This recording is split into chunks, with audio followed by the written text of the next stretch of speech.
ವಾರ್ಡ್ಗಳಿಂದ 28 ವಿಧಾನಸಭಾ ಕ್ಷೇತ್ರದಲ್ಲೂ ಆ ಸಮುದಾಯದ ಎಲ್ಲ ಮುಖ್ಯಸ್ಥರು ಕೂಡ ಇಲ್ಲಿ ಭಾಗವಹಿಸಿದ್ದಾರೆ. ಸರ್ವೋಚ್ಚ ನ್ಯಾಯಾಲಯ ತೀರ್ಮಾನದ ನಂತರ ಮಾನ್ಯ ಮುಖ್ಯಮಂತ್ರಿಗಳು ಸಿದ್ದರಾಮಯ್ಯ ಅವರು, ಉಪಮುಖ್ಯಮಂತ್ರಿಗಳು ಡಿ ಕೆ ಶಿವಕುಮಾರ್ ಅವರು, ನಾವೆಲ್ಲ ಸೇರಿ ಸರ್ವೋಚ್ಚ ನ್ಯಾಯಾಲಯ ತೀರ್ಮಾನದಂತೆ 101 ಜಾತಿಗಳನ್ನ ಆ ಜನಸಂಖ್ಯೆ ಆಧಾರದ ಮೇಲೆ ಅವ್ರಿಗೆ ನ್ಯಾಯ ಕೊಡಬೇಕು, ಅವರ ಮೂಲ ಜಾತಿಯನ್ನು ಬರೀಬೇಕನ್ನೋದೇ ಮುಖ್ಯ ಉದ್ದೇಶ. ಈ ಒಂದು ಸಮೀಕ್ಷೆಗಾಗಿ ಅಥವಾ ಇದಕ್ಕಾಗಿ ಹೋರಾಟ ಮಾಡಿದಂತ 35 ವರ್ಷದ ಸತತ ಹೋರಾಟಗಳ ಮಾಡಿದರು.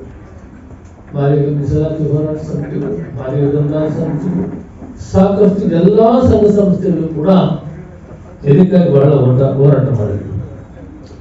ಇವತ್ತು ಈಗಾಗಲೇ ನಾರಾಯಣಸ್ವಾಮಿ ಅವರು ಮಾಜಿ ಕೇಂದ್ರ ಸಚಿವರು ಹೇಳ್ತಾ ಇದ್ರು, ನಾವು ಸಹಕರಿಸಬೇಕಾಗಿದೆ.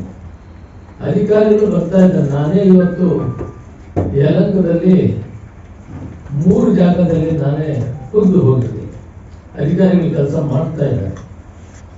ಒಂದು ಕಡೆ ಸರಿಯಾಗಿ ಕೆಲಸ ಮಾಡಲಿಲ್ಲ ಅನ್ನೋದು ಬಂದುಬಿಟ್ರೆ ನಮ್ಮವರು ಮುಜುಗರ, ಹೇಳೋದಕ್ಕೆ ಮುಜುಗರ, ನಮ್ಮ ಮೂಲ ಜಾತಿಯನ್ನು ಹೇಳೋದಕ್ಕೆ ಮುಜುಗರ. ಅಲ್ಲಿಂದ ಆಚೆ ಬರಬೇಕು. ಈಗ ನಮ್ಮವರು 101 ಜಾತಿಯಲ್ಲಿ ಯಾರೇ ಆಗಲಿ, ಅವ್ರು ಗೋವಿ ಆಗಲಿ, ಲಂಬಾಣಿ ಆಗಲಿ, ಮಾದಗರಾಗಲಿ ಅಥವಾ ಹೊಲೆ ಸಮುದಾಯಗಳಾಗಲಿ, ಎಲ್ಲರೂ ಕೂಡ ಏಕೆ ಏಡಿ ಆದಿ ಅಂತವ್ರನ್ನ ಬಿಟ್ಟು ಆಚೆ ಬರಬೇಕು.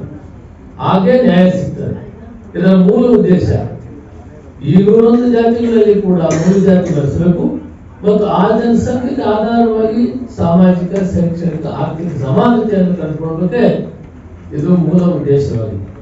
ನಾನು ಜನರಲ್ಲಿ ಮನವಿ ಮಾಡೋದು ಮತ್ತು ನಮ್ಮ ಯುವಕ ಏನಿದ್ದಾರೆ ಎಲ್ಲ ವರ್ಗದವರು 101 ಜಾತಿಯಲ್ಲಿರೋರು ಎಲ್ಲರೂ ಕೂಡ ಅವರವರ ಮೂಲ ಜಾತಿಯನ್ನು ಬೆಳೆಸೋದಕ್ಕೆ ಇನ್ನೆಲ್ಲ 4 ದಿನ ಟೈಮ್ ಇದೆ. ವಿಶೇಷವಾಗಿ ಇವತ್ತು ನಾರಾಯಣಸ್ವಾಮಿ ಅವರು ಒತ್ತಾಯದ ಮೇರೆಗೆ ಈ ಸಭೆಯನ್ನು ಕರೆದಿದ್ದೀವಿ. ಪ್ರತಿಯೊಬ್ಬರು ತಮ್ಮನ್ನು ತಾವು ತೊಡಗಿಸಿಕೊಂಡು ಅಧಿಕಾರಿಗಳಿಗೆ ನೀವು ಸಹಕರಿಸಬೇಕು.